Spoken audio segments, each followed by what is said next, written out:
जय हिंद, जय भारत। एक बार फिर से स्वागत करता हूं मैं आप सभी का आपके अपने चैनल लोन हेल्प इंडिया में।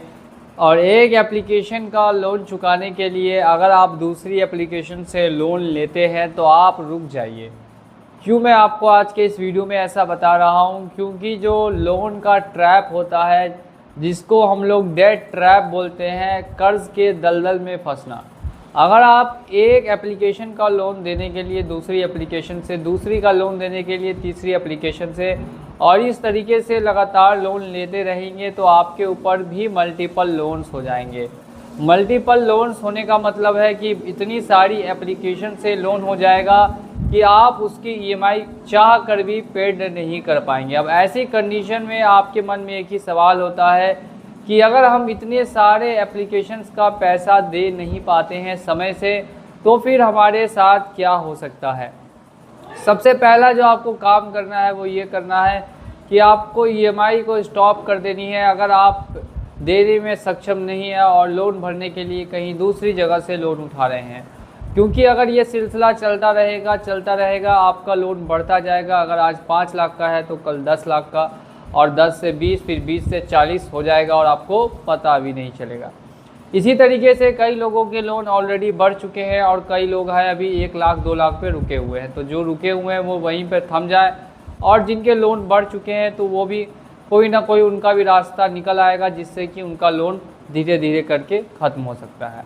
अब यहाँ पे बात करते हैं कि अगर आपके साथ भी ऐसी कंडीशन है, शेयर मार्केट में अगर आप पैसा लॉस कर चुके हैं, या फिर अगर आप मेडिकल सिचुएशन में फंसे हुए हैं, या आपकी जॉब लॉस हो चुकी है, या अदर कोई पर्सनल कारण की वजह से आपने लोन लिया था लेकिन अब पेमेंट करने में आप सक्षम नहीं हो रहे हैं, तो ऐसी कंडीशन में बैंक या एनबीएफसी का प्रेशर हैंडल करने के लिए किन किन बातों का आपको ध्यान रखना है, किन किन चीज़ों का अगर आप ध्यान रखते हैं तो बैंकों का प्रेशर हैंडल कर पाएंगे और बैंक आपसे रिकवरी के लिए ज़्यादा प्रेशर नहीं कर पाएगी।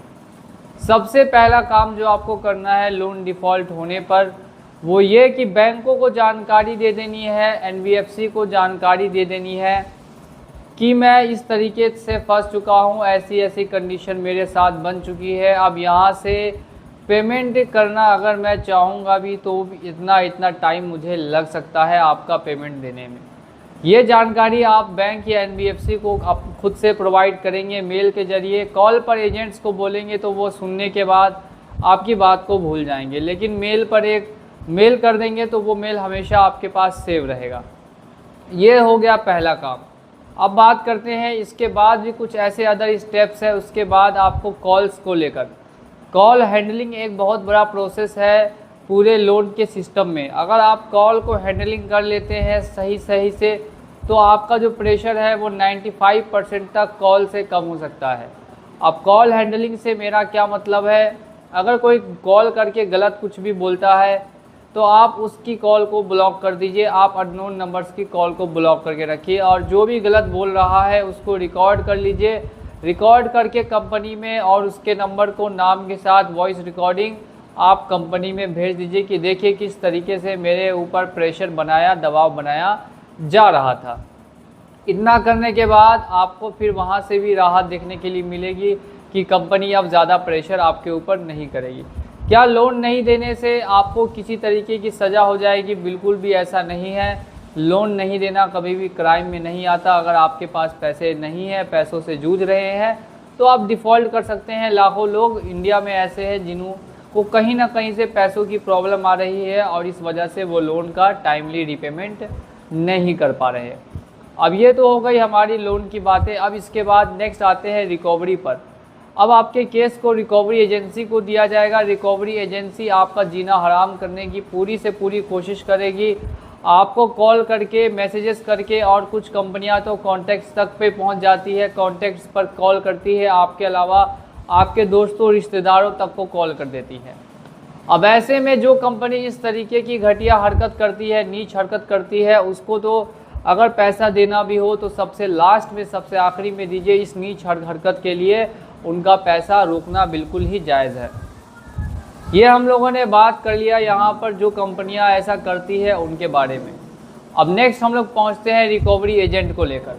बार बार मैसेज आके बस आपको यही डराया जाता है कि रिकवरी एजेंट आपके घर जल्द से जल्द पहुंचने वाले हैं। तो देखिए, रिकवरी एजेंट से ना ही आपको कभी भी डरना था और ना ही आपको कभी भी डरना है।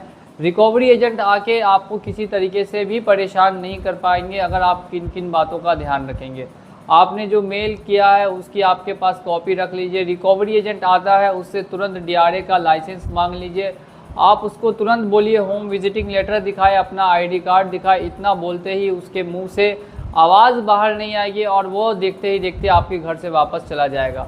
इन सभी चीज़ों के ना होने पर उसको भी थोड़ा सा लगेगा कि सामने वाला व्यक्ति बिल्कुल सही बोल रहा है, इसके पास तो ये डॉक्यूमेंट्स मेरे पास नहीं है, तो मुझे जाकर पहले लाने होंगे। कुछ एजेंट्स ऐसे होते हैं जो बदतमीज़ टाइप के होते हैं, उनका वीडियो रिकॉर्ड कर लीजिए। वीडियो रिकॉर्ड करके कंप्लेन भी आप कर सकते हैं। तो ये प्रोसेस जो है इसको बोलते हैं रिकवरी हैंडलिंग का प्रोसेस। नेक्स्ट पहुंचते हैं नोटिस के ऊपर। नोटिस अलग अलग तरीक़ा से आपके घर पे आ सकता है, by post, by mail, by WhatsApp. कहीं से भी रिकवरी वाले नोटिस जो है आपको भेज सकते हैं। अब इन नोटिस का क्या करना है, कुछ नोटिस है जिनके जवाब देने पड़ते हैं, कुछ नोटिस है जिनके जवाब नहीं भी देने पड़ते हैं। तो कैसे पहचानें कि किनके जवाब देने हैं, किनके जवाब नहीं देने हैं? तो सिंपल स्टेप है, हमारे चैनल को फॉलो करते रहिए।